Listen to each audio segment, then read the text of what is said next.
chapitre 20.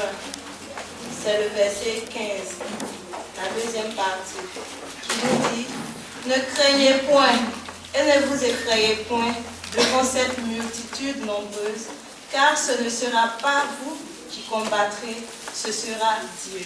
Amen.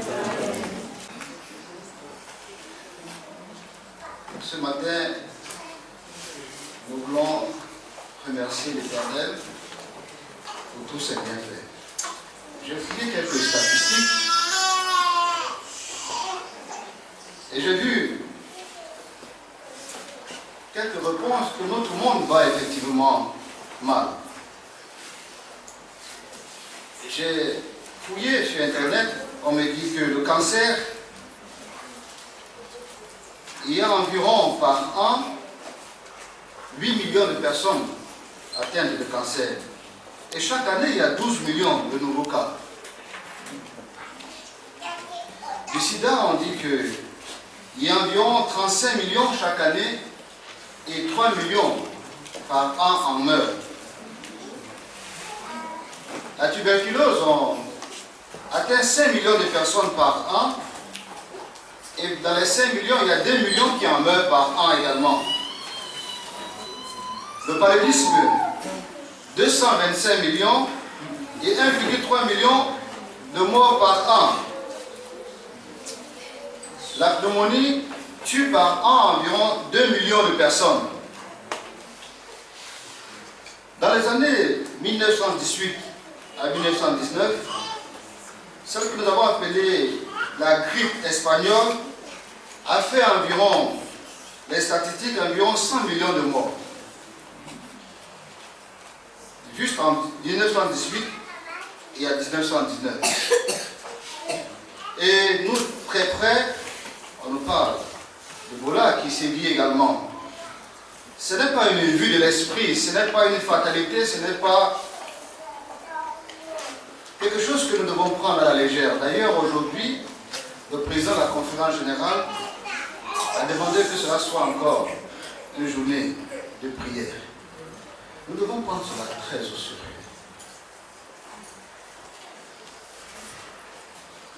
C'est pourquoi nous allons prendre, avant de commencer ce message, quelques moments de prière.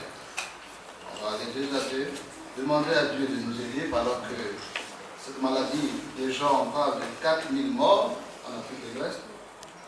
Il y a des familles dans des régions qui n'arrivent plus à aller à l'école. C'est dramatique. Nous allons, en ce qui est dans la prière, deux par deux, demander à Dieu, Seigneur, nous avons besoin de ta puissance. Nous avons besoin que Dieu nous bien, que tu nous aides. Alors, nous sommes ici.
nous allons partir pas de cours sur notre texte aujourd'hui. Nous allons tenir dans le temps. Nous sommes dans le livre de 2 Chroniques au chapitre 20. Nous allons le lire et nous allons tirer quelques leçons avant de quitter ce lieu. 2 Chroniques au chapitre 20. Nous connaissons l'histoire du peuple d'espoir. Israël était, le peuple de Dieu était déjà divisé. D'un côté on avait Israël et de l'autre côté on avait Juda.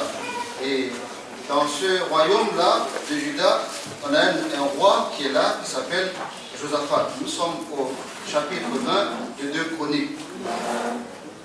Je commence la lecture. Après cela, les fils de Moab et les fils d'Ammon. Il y avait eux des Maonites. On a trois peuples marchaient contre Josaphat pour lui faire la guerre. On vient en informer Josaphat en disant une multitude nombreuse s'avance contre toi depuis l'autre côté de la mer, depuis la Syrie, et ils sont à Tasson, Tamar, qui est à En-Gedi. Dans sa frayeur, le pays nous dit, le roi a pris peur. Et nous avons raison souvent d'avoir peur. La peur est un sentiment naturel. Il a pris peur. Voici 3 peuples qui viennent l'affronter. Et notre roi a pris peur. Mais dans sa frayeur, il a une réaction contraire à ce que nous avons souvent l'habitude de faire. On va aller très rapidement. Josaphat se disposa à faire quoi? À chercher l'Éternel. Et il publia un jeûne pour tout Juda. Dans sa frayeur, il n'a pas paniqué. Dans sa frayeur, il n'a pas recherché le recours auprès des hommes. Dans sa frayeur, il ne s'est pas dit, qu'est-ce que je vais faire? Pourtant, à cette époque, nous savons que Juda avait une armée assez solide qu'il pouvait affronter. Dans sa frayeur, Josaphat n'a pas appelé le chef de l'armée. Dans sa frayeur, il n'a pas dit combien d'armements nous avions. Dans sa frayeur, il n'a appelé personne. On a dit, il a fait quoi? Il chercha l'Éternel. Juda s'assembla pour invoquer l'Éternel.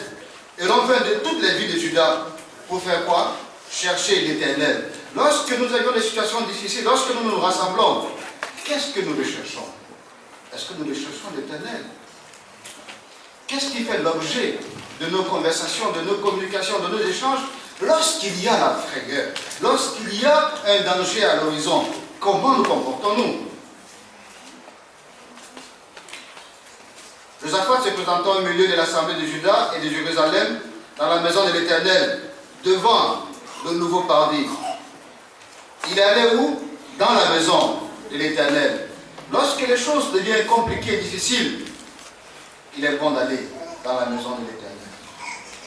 Il n'y a nulle part où on peut trouver la sécurité ou l'assurance que dans la maison de l'Éternel. Et il dit, Éternel Dieu de nos pères, n'es-tu pas Dieu dans les cieux? N'est-ce pas toi qui domines sur tous les royaumes des nations? N'est-ce pas toi qui as en main la terre et la puissance et à qui nul ne peut résister? Et il commence à rappeler à Dieu qui il est. Dans notre stratégie de bataille, dans notre manière d'aborder l'Éternel, rappelons à Dieu qui il est. Est-ce que nous savons qui est Dieu? Nos prières souvent se promènent et n'ont aucune contenance parce que nous ne savons pas qui est Dieu. Avant de parler à ce Dieu-là, il faut savoir qui il est. Et c'est ce qu'il fait, il rappelle à Dieu qui il est. Et il continue, n'est-ce pas toi, ô notre Dieu, qui a chassé les habitants de ce pays dans tout... Et il rappelle ce que Dieu a fait pour lui. Est-ce que vous avez en mémoire ce que Dieu a fait pour vous? Alors les frayeurs vous amènent à devenir complètement amnésiques et à oublier ce que Dieu a fait pour vous. Et ce que l'ennemi nous amène souvent, lorsque la situation devient difficile, on oublie complètement ce que Dieu a fait pour nous. Et au verset 12, il dit, ô notre Dieu, n'exerceras-tu pas tes jugements sur eux? Car nous sommes sans force devant ces multitudes nombreuses qui s'avancent contre nous. Et nous ne savons que faire. Mais nos yeux sont sur toi. Une réponse, une approche très différente de ce que nous avions. Josaphat ne demande pas à Dieu, voici ce que je veux que tu fasses de ces 3 peuples, détruis-les, anéantis-les, tue-les. Mais il dit à Dieu tout simplement, exerce tes jugements, parce qu'il sait que Dieu est juste. Lorsque nous sommes combattus, demandons à Dieu, Seigneur, exerce tes jugements. tout simplement. Et Dieu, il sait comment il exerce ses jugements. Et il finit par dire, Seigneur, nos yeux sont sur toi. Sur qui portez-vous vos yeux lorsque la situation est difficile? Sur qui portez-vous vos yeux lorsque vous êtes accablé? Sur qui? On dit tout Judas se tenait debout devant l'Éternel, avec leurs petits-enfants, leurs femmes et leurs filles, tout Judas, signe d'unité.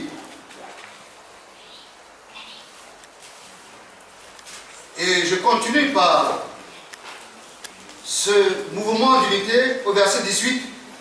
On dit, Josaphat s'inclina le visage contre terre, et tout Juda et les habitants de Jérusalem tombèrent devant l'Éternel pour se prosterner devant en sa présence. Signe d'unité. Troisième élément d'unité au verset 21. Puis d'accord avec le peuple, il nomma des chantres qui revêtus d'ornements sacrés et marchant devant l'armée, s'élevait l'Éternel, disait, louez l'Éternel car sa miséricorde dure à toujours. Signe d'unité. Il n'y a rien qu'on peut faire lorsqu'on n'est pas unis. Et très souvent, le peuple de Dieu va en bataille d'une manière très désunie. C'est pourquoi nous échouons très souvent. Si seulement le peuple était uni, si seulement on regardait dans la même direction, si seulement on avait les mêmes objectifs. Malheureusement, je suis désolé de vous dire que même dans la maison de Dieu, il y a des agents du diable qui sont là pour diviser le peuple de Dieu. Et ils sont là assis tous les sabbats.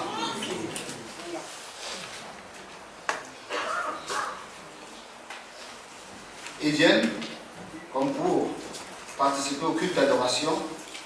Ils viennent comme pour participer à ce moment de louange. Mais ils ont un autre agenda, ils ont un autre calendrier. Et vous les reconnaîtrez vous-même par les yeux. Ce sont les agents de division.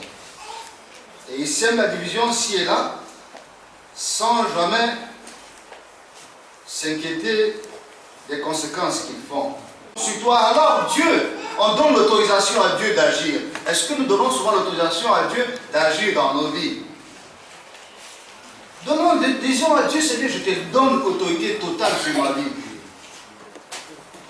Alors Dieu vient au verset 15, selon le verset que nous venons de lire, il dit, ne craignez point et ne vous effrayez point devant cette multitude nombreuse, car ce ne sera pas vous qui combattrez, ce sera Dieu. C'est ainsi lorsqu'on remet sa bataille entre les mains de l'Éternel, lorsqu'on dit Seigneur combat. Je vous assure que Dieu combat d'une manière extraordinaire. Je l'ai vu dans ma propre petite vie. J'ai vu comment Dieu combat d'une manière extraordinaire. Comment Dieu ouvre la mer. Je l'ai vu, je l'ai expérimenté. Et je crois que ce Dieu est vivant.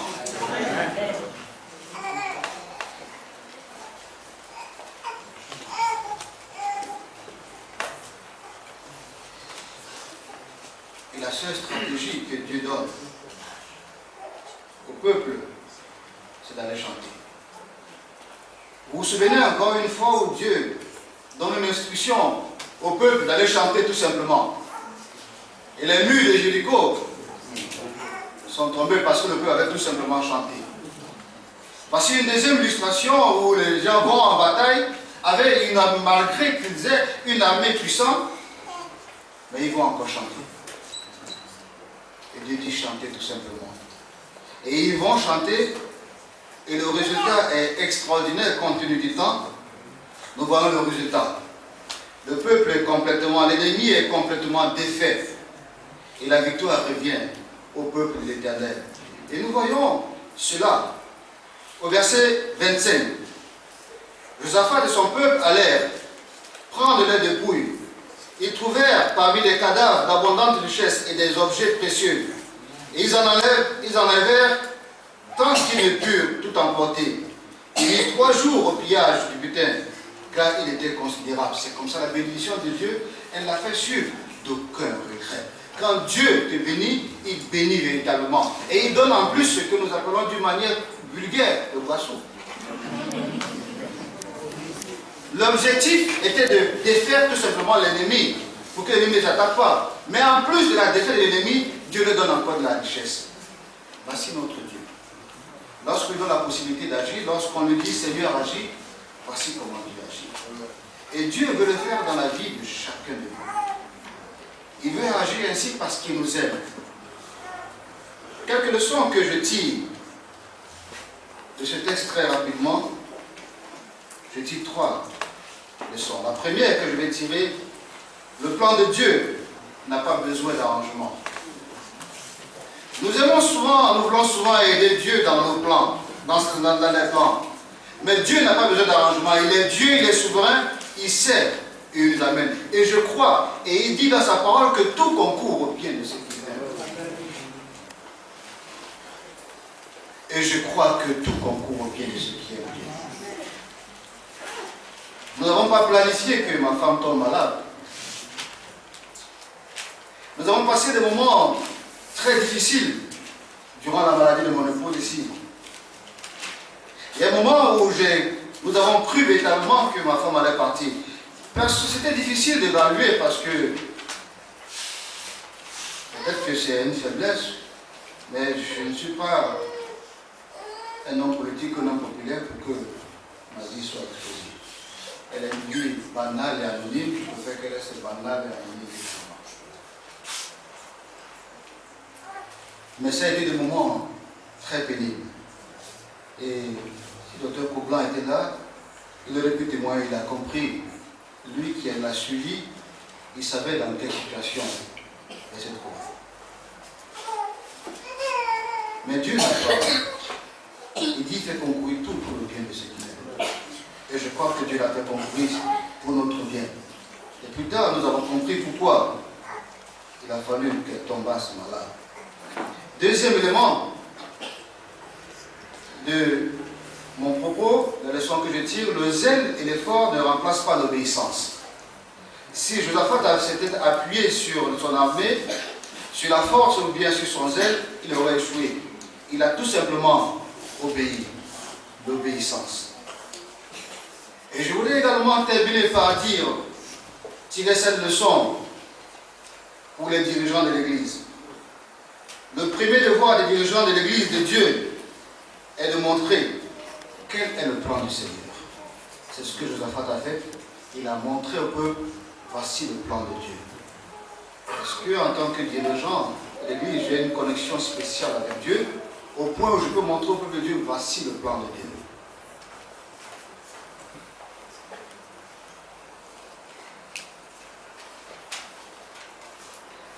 Et lorsque la bataille s'est terminée, je vais prendre ce texte de la sœur Ellen White, tiré dans le livre Prophète et Roi, dans le chapitre 15, la sœur Ellen White nous dit ceci: en temps de crise, le Seigneur était la force de Juda, comme il l'est aujourd'hui encore pour son peuple. Nous nous confions donc ni dans les monarques, ni dans les hommes que nous serions tentés de mettre à la place de Dieu. Souvenons-nous que les êtres humains que nous sommes sont faillibles et répréhensibles. Celui qui possède la toute-puissance est notre retraite. Rappelons-nous que dans n'importe quelle circonstance, c'est lui qui combat. Ses possibilités sont illimitées. Et plus les apparences nous semblent contraires, plus éclatante est la victoire. Alors, lorsque Josaphat a pris cette victoire, il pouvait comprendre très bien les expressions de psalmiste lorsqu'il disait: Dieu est pour nous un refuge et un appui, un secours qui ne manque jamais dans la détresse. Il a brisé l'arc, il a rompu la lance, il a consumé par le feu les chars de guerre. Arrêtez et sachez que je suis Dieu. Je domine sur les nations, je domine sur la terre. L'Éternel des armées est avec nous. Le Dieu de Jacob est pour nous une haute retraite. Comme ton nom, ô Dieu, ta louange retentit jusqu'aux extrémités de la terre. Ta droite est pleine de justice. La montagne de Sion se réjouit. Les filles de Juda sont dans l'allégresse à cause de tes jugements. Voilà le Dieu qui est notre Dieu. L'Éternel qui est éternel à jamais. Il sera notre guide jusqu'à la mort. Puissons-nous lui faire confiance au nom de Jésus. Amen. Amen. Jésus sauveur, adorable.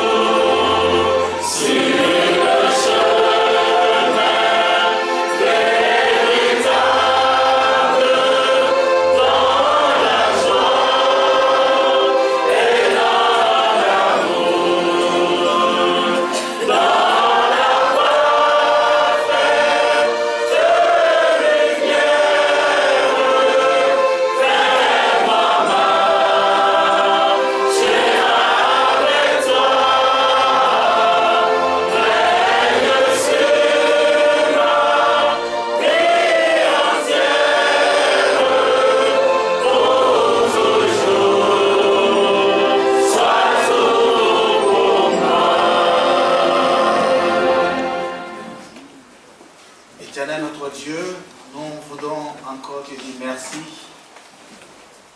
pour la grâce que tu nous accordes. Oui, autour de nous, nous sommes environnés par toutes sortes de défis. Seigneur, des fléaux, des maladies, des dangers. Et si tu n'étais pas là, Seigneur, la vie même ne serait plus utile. Mais merci parce que tu nous dis, à travers la vie de Josaphat, tu nous dis que ce combat n'est pas notre combat. Que c'est toi qui vas combattre pour nous, de nous présenter et nous verrons la délivrance que tu vas nous donner. Oh Éternel, nous te disons merci. Merci parce que tu es le grand Dieu, puissant en combat. Tu es le guerrier des guerriers. Tu es celui qui lève la main droite. Et Seigneur, les montagnes s'abaissent. C'est pourquoi nous déposons à tes pieds tous ces dangers qui nous entourent. Les dangers d'Ebola. Seigneur, les dangers du manque de travail. Les dangers, Seigneur, des accidents. De toutes sortes de choses que l'on ne peut imaginer. Oui, car le Christ a dit, Père, je ne te demande pas de les ôter du monde. Ils sont du monde. Ils sont dans le monde, mais ils ne sont pas du monde. Père, je te demande de les préserver du mal. Et nous savons que notre Seigneur qui a offert cette prière sur la terre est maintenant dans le lieu très saint où il intercède jour après jour pour nous. C'est pourquoi tu nous dis, avancez. Avancez mon peuple. Faites l'œuvre que je vous ai confiée. Ne vous inquiétez pas du reste. Car ce combat m'appartient. Seigneur, merci. Merci parce que tu tiens dans ta main l'épée à double tranchant. Et c'est toi, Seigneur, qui fais fuir nos adversaires. Ils viennent par un chemin, mais ils fuient par 7 chemins. Parce que tu tiens, c'est toi qui combats. Merci infiniment. Maintenant, Père, nous allons nous séparer. Mais nous te confions nos vies. Nous te disons merci pour la famille Way. Nous te disons merci pour tout ce que tu as fait dans leur vie. Et merci parce que jour après jour, tu feras encore des merveilles dans la vie de ton frère. Que l'Éternel, le Dieu d'Abraham, le Dieu d'Isaac et le Dieu de Jacob vous garde. Qu'il vous bénisse. Qu'il tourne son regard vers vous. Puis ne tournez pas vos regards vers vous-même. Tournez nos regards vers Jésus. Parce que c'est lui qui combat le vrai combat. Seigneur, sois dans notre vie maintenant et à jamais. Au nom de Jésus-Christ. Amen. Amen.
Par toutes sortes de défis.